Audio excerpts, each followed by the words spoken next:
From the mansion's entrance, Amelia observed as Marcus, her spouse, climbed into his Jaguar XJ. She sent him off with a wave and a kiss through the air. In response, Marcus gave a smile and a wave, then drove off, making his way to catch a flight to New York. Amelia rested against the doorframe, basking in the early South Florida weather. The morning air was pleasantly cool, a precursor to the day's impending warmth. Their modestly sized yard was vibrant with the colors of lantana and penta flowers, while two stunning bougainvillea plants adorned the entrance and the petite porch. The fragrance of these blooms filled the surroundings, attracting butterflies that danced from one flower to another. At 31, Amelia was a vibrant woman with striking red hair, known for her sociable nature and a fiercely independent spirit. She held a position as an editor at a publishing house, focusing on romance novels and fiction, catering to women's interests. The digital age made remote work viable, prompting her to transform the spare room in their townhouse into an efficient home office. Amelia and Marcus had been a couple for 7 years, with Marcus being 19 years her senior. Their significant age gap initially surprised her family and friends. However, Amelia had confided in her sister and a few close friends that older men brought certain advantages to a relationship, such as patience and expertise in intimacy, qualities she found lacking in the younger men she had previously encountered. She often likened her preference to choosing aged wine over new for its superior taste and richness. Marcus's wealth was an undeniable bonus. Originating from North America and a Harvard alumnus, Marcus had significantly grown his wealth through his global electronics business. While Amelia was far from a gold digger, she acknowledged the benefits of marrying someone financially secure. Amelia left the economically challenged coal regions of Kentucky for South Florida, driven by a desire for education and opportunities that eluded her back home. Her quest was successful. While working as a waitress in a nightclub to support her graduate studies in English at a nearby university, Amelia caught the eye of Marcus. He was inexplicably smitten with the beautiful young student, and it wasn't long before they exchanged vows. Amelia thus transitioned into a life of comfort and style, enjoying a fulfilling career alongside her marriage. The couple split their year between residences. They spent the cooler late winter and spring months in their Florida townhouse, and from the peak of summer through to the new year, they resided in their more grandiose home nestled in the North Carolina mountain highlands. This residence, a true mansion equipped with year-round staff and the luxuries befitting the wealthy, contrasted with their South Florida abode, which served as a private sanctuary for the couple alone. Marcus frequently traveled for his business, embarking on 1 or 2 trips monthly that could extend from 3 to 5 days, or occasionally even longer. Amelia didn't mind these absences. Her days were filled with her work, numerous hobbies, and a keen interest in staying fit. Moreover, their townhouse's location, just 2 blocks from the beach and a mere half-mile from a lively beachfront area teeming with high-end shops, dining establishments, bars, and nightclubs offering varied entertainment, provided ample diversions. Both Amelia and Marcus enjoyed spending time in this vibrant area, and Amelia had no qualms about visiting these spots on her own whenever Marcus was out of town. She was, after all, an independent and contemporary woman. As Amelia watched her husband head to the airport, she reflected on their relationship. Marcus was a kind and wonderful partner, and she was a loving and dedicated wife to him. Well, to be more precise, she was immensely devoted to Marcus, and together they were an admirable pair. However, Amelia was also a lively, attractive young woman married to an older man from a different generation, a dynamic that occasionally led to complex situations. About 3 or 4 years back, Amelia found herself occasionally giving in to the allure of physical desires during Marcus's trips. It might be said that she veered off the path of strict fidelity once or twice, but to frame it more accurately, it was somewhat more frequent than that. It's probably best to describe her as a sociable and relaxed person with a robust appetite for intimate encounters, and just leave it at that. Historically, a husband had absolute control over his wife and her body. Nowadays, however, the dynamics resemble more of a lease than outright ownership when it comes to a husband's claim over his wife's body. Thus, when the lessee, in this scenario the husband, cannot utilize the property in question, it seems logical for the owner, here the wife, to consider temporarily offering her assets to someone else during the primary lessee's absence. From this perspective, Amelia's actions outside her marriage could be seen as those of a savvy entrepreneur, making the most of her sought-after physical assets in a competitive market. Essentially, Amelia was merely indulging in some harmless fun, seeking thrill and enjoyment without any deep intentions, akin to a young woman enjoying her youth and freedom. Marcus was a worldly, well-educated man of society with exceptional business acumen. He prided himself on his pragmatic outlook and harbored no false beliefs. He was well aware that in his absence, his attractive young wife would attract the attention of other men and that she would find the company of her youthful peers tempting. How could it be any different? This scenario is a classic, depicted often in literature and observed in real life. Marcus likened his wife to owning a Ferrari. He believed such a prized possession should not be kept hidden away. A Ferrari is meant to be driven freely, to experience the thrill of the open road. To fully appreciate such a splendid machine, one must come to terms with the occasional risks, including the possibility of incurring speeding tickets. Thus, Marcus was understanding of any minor indiscretions his young wife might explore. Their arrangement wasn't formalized, but there was an understanding between them. Marcus made it a point to keep Amelia updated on his whereabouts and avoided surprising her by coming home without notice. Most crucially, he steered clear of meddling in affairs that didn't concern him. Amelia, on her part, generally confined her dalliances to periods when Marcus was away on business. These encounters were mostly restricted to their stays in South Florida, where the risk of gossip among servants, friends, and family back in North Carolina was a non-issue. In South Florida, away from the familiar eyes of their usual social circle, the couple found themselves amidst a transient population of vacationers and winter refugees. This setting provided Amelia, a vibrant and attractive young woman, with ample opportunity to engage without drawing undue attention in the bustling, anonymous crowd. Amelia's gaze drifted towards the beach, where she spotted Stephen approaching with a brisk pace. He was lean, with dark hair and a lively demeanor, roughly her own age. She greeted him with an eager wave and a bright smile, to which Stephen responded in kind. Their connection had sparked a year prior when Stephen invited Amelia to dance at a nightclub, quickly escalating from there. Hailing from Paris and seemingly affluent, Stephen made it a tradition to spend a month each spring in South Florida. He owned a sizable beach house not far from Amelia's townhouse, becoming their discreet meeting spot whenever Marcus was away. Today, however, Stephen had chosen to visit her, keen on reigniting the passionate encounters of the previous year. Having just arrived the day before, he was pleased to learn of her husband's departure that morning. A thrill of anticipation surged through Amelia. The allure of French lovers was well known, and from her experiences with Stephen, she could affirm their esteemed reputation was earned.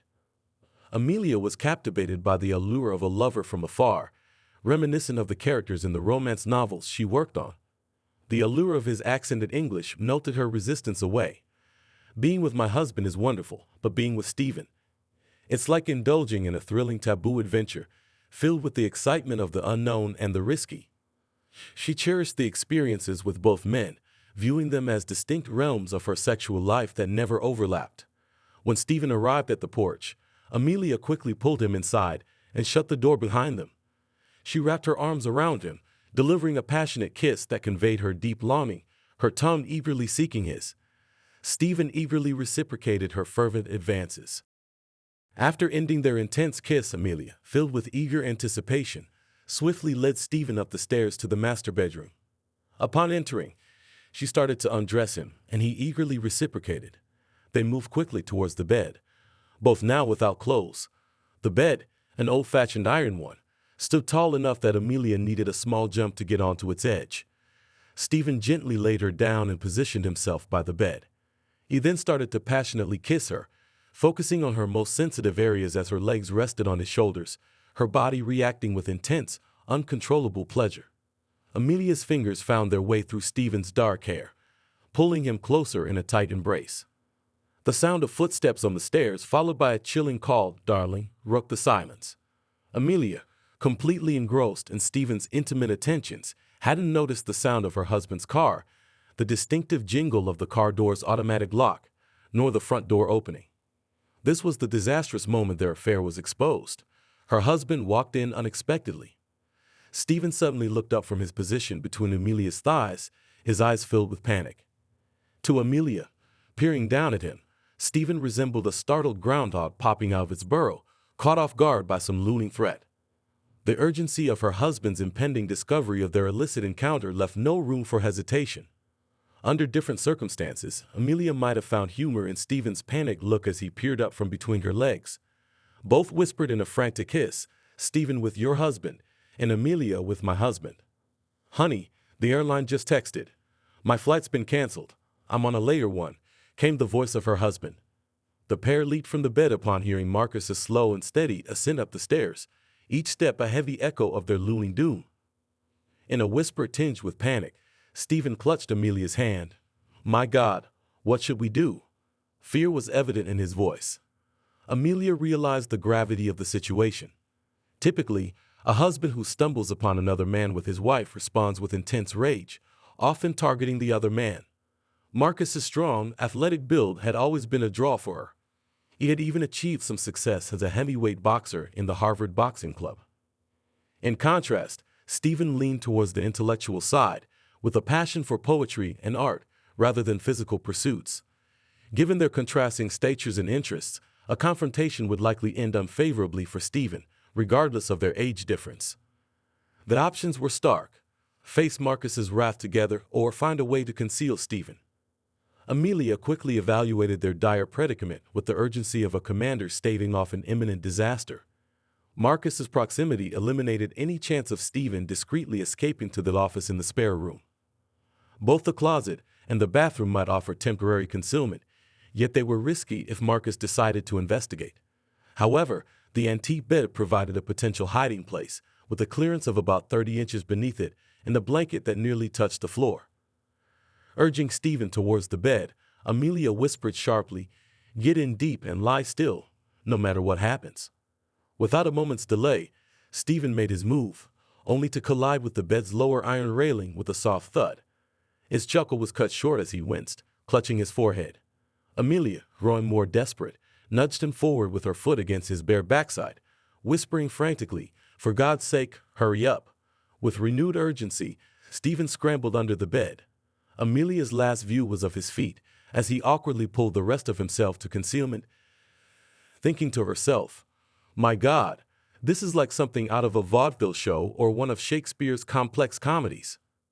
Amelia quickly straightened the blanket, which had been tousled just moments ago. Leaping from the bed, she gathered the scattered clothes and shoes from the floor. Hurrying to the bathroom, she stuffed them into the laundry hamper. As she did, she called out, "I'm in the bathroom, dear. I'm drawing a bath." Following her announcement, Amelia turned on the faucet of the bathtub. She was a woman of varied interests, occasionally indulging in the guilty pleasure of steamy novels. This habit offered a reasonable excuse for her state of undress. Amelia rushed back into the bedroom, frantically looking for any sign that might reveal the presence of an uninvited guest to her husband. During her search, one of Stephen's shoes slipped from the pile of hastily discarded garments. Having been an adept soccer player during her high school days, Amelia instinctively kicked the shoe under the bed. Perhaps in her haste, the kick was stronger than intended, eliciting an unexpected grunt from beneath the bed. Attempting to appear composed as she neared the bedroom entrance, Amelia put on a forced smile and inquired, "What did you say happened with your flight? Is something wrong, dear?" Marcus then entered the room, his tall, well-built frame clad in a crisply tailored suit that highlighted his natural authority and masculine appeal. "Yes, this is the man I married, and for a reason," Amelia silently reaffirmed to herself. "No, it's okay. The airline informed me via text while I was on my way to the airport that my flight had been canceled and they had put me on a later one. I sent you." Marcus halted, his gaze landing on the unexpected sight of his stunning, unclothed wife, her luminous brown eyes gleaming with what seemed to be amusement. Yet, that gleam might have been a mix of fear, excitement, or perhaps a blend of all three emotions. "I didn't anticipate such a warm welcome home. Like I mentioned, I messaged you about my arrival and suggested we enjoyed a cup of coffee alongside one of those delightful blueberry muffins you made this morning." Amelia was gifted in many areas, including her culinary skills. She took pleasure in crafting delicious meals and treats for Marcus. Amelia adopted a provocative stance, jutting her hip out and boldly placing her hand on it. "I left my phone downstairs and missed your message. I was about to enjoy a long bath before starting on my editing work," she flirtatiously added. "Though, I might be convinced to delay it for some coffee and muffins with my husband." With that, Amelia moved towards the bathroom, reaching to turn off the running water. She called back, "And how much time do we have, dear?" As she was about to grab the rope from the bathroom door, Marcus's strong arms encircled her, lifting her effortlessly into the air. Marcus then carried his giggling, squirming wife back to the bed, gently placing her face down on the blanket. He playfully restrained her with one hand, teasingly removing her robe as she pretended to escape, though she had no real intention of avoiding what was to come. Marcus chuckled, "You little minx, I've got enough time for a quick romp with my wife before we sit down for coffee and muffins." Stephen was frozen with fear, hidden beneath the bed, his body pressed flat against the floor. Pain throbbed in his forehead from where he'd accidentally struck the headboard, and his cheek felt a flame from where Amelia's boot had connected. He made himself as still as possible, mimicking death. He had encountered Marcus and Amelia a few times the previous year. The last thing he wanted was a face-to-face meeting with the formidable man whose wife he had deceived last year and had just attempted to deceive again. Stephen was under no illusion about the likely outcome of such an encounter. Hidden in his spot, Stephen could catch every word exchanged between the couple and had a limited view of the actions taking place above him. He saw the moment Amelia was on the bed and watched as Marcus's clothes were shed and discarded. It seemed Marcus was engaging intimately with Amelia. Before Marcus's arrival, Stephen had been the one to ignite Amelia's passion. Now she was ready and eager. The bed's movements became rhythmic, echoing through the room alongside Amelia's contented sighs, sounds that Stephen remembered all too well from the year before. As the movements grew more intense, Stephen couldn't help but worry that the ancient cast-iron bed frame might not withstand the vigorous activity. He imagined it collapsing, leaving him pinned beneath a tangle of springs, mattress, and the passionate couple above. The bed's frame creaked and moaned under the strain, sounding almost as if it were in distress. The sound of skin meeting skin grew louder, punctuated by Amelia's eager exclamations of, "Yes, baby, yes." Then, with a powerful shout from Marcus, the bed's movement ceased, and Amelia's legs vanished from Stephen's view. Amelia's ecstatic shouts of, "God," signaled the climax of their passionate encounter. Afterward, the couple paused, sitting at the edge of the bed to catch their breath. Amelia, still catching her breath, said, "God, I'm so glad the plane was canceled." Feeling a sense of relief that the bed hadn't collapsed under the vigorous activity, Stephen observed as Amelia nudged Marcus towards the bathroom. "Take a quick shower, get dressed, and come back. I'll make fresh coffee and heat up the muffins," she instructed, guiding him with a gentle push. Amelia then wrapped herself in her robe, which she fetched from behind the bathroom door, and sent an affectionate kiss Marcus's way as he began to shower. She then quietly made her way back into the bedroom. With a cautious approach, Amelia leaned down to peer under the bed. She had to stifle a laugh upon seeing Stephen, completely undressed and trying to remain unseen, directly beneath the spot where her and Marcus's intimate moments had just occurred. The situation's sheer absurdity amused her greatly. Stephen sported a noticeable bruise on his forehead and a developing black eye, both souvenirs from earlier encounters with the bed frame and Amelia's boot. "You poor thing," she said softly, a mix of amusement and sympathy in her voice. Amelia put a finger to her lips, signaling for silence. "Shh, do not move. The floor squeak, you will hear you. I'll come for you when everything is clear," she whispered conspiratorially. Stephen's nod showed his agreement and understanding of the plan. Amelia rose to her feet, gathering Marcus's scattered garments from the floor before carrying them to the bathroom. Afterward, she made her way downstairs. Shortly Marcus, freshly showered and dressed, followed suit. Meanwhile, Stephen remained as still as could be, harboring no wish whatsoever to encounter Marcus in such a personal space. Tucked away in his cramped hideout, the tension in Stephen grew as he lay there, motionless, the sounds of Amelia's sweet, melodious voice mingling with the deeper resonance of Marcus's, punctuated by bursts of laughter, drifted up to him.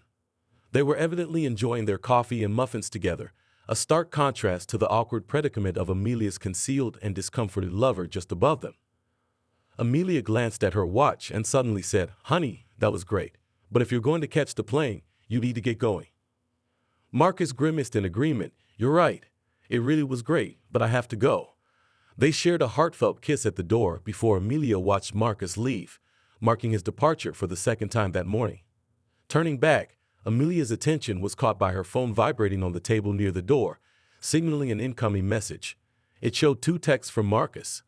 One older message about his flight being canceled and him coming back home, and another fresh one that read, "Thank you for a wonderful morning. Don't have too much fun without me today," accompanied by a winking emoticon. With a cryptic smile playing on her lips, Amelia settled on the steps, her gaze lingering thoughtfully on the message. Meanwhile, Stephen maintained his role as the obedient boy, remaining concealed under the bed, awaiting Amelia's signal to emerge. His wait could extend a bit more. Amelia was in a contemplative mood. She pondered, could Marcus be aware of Stephen? The playful tone of his message and the winking emoticon sparked suspicion. Yet, it might be nothing more than an innocent remark. The likelihood of Marcus detecting Stephen's presence seemed slim, but Amelia was aware of her husband's cunning. Marcus had a knack for deduction that could rival Sherlock Holmes himself. Was this a deliberate setup by Marcus, placing his wife directly above her hidden lover for amusement, out of malice, or merely by chance? The depth of Marcus's insights into the day's events was a puzzle only a sharp mind could solve. Amelia often pondered whether her husband had any inkling of her careless ventures outside their marriage vows. She genuinely valued his apparent forbearance and indulgence towards her missteps, striving to maintain secrecy to avoid causing him any shame. Seated on the stairs, lost in her reflections, Amelia considered Marcus to be a rare find among husbands.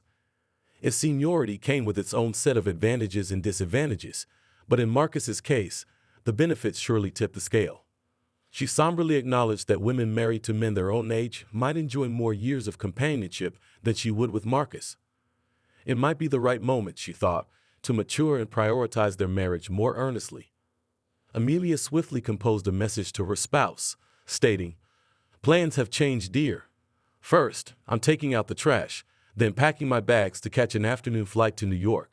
Inform the front desk at the Four Seasons that your wife will be arriving at that time." She concluded her message with the identical winking emoji he had used. Following that, Marcus was the sole driver of a vibrant and spirited Ferrari, miraculously avoiding any speeding tickets.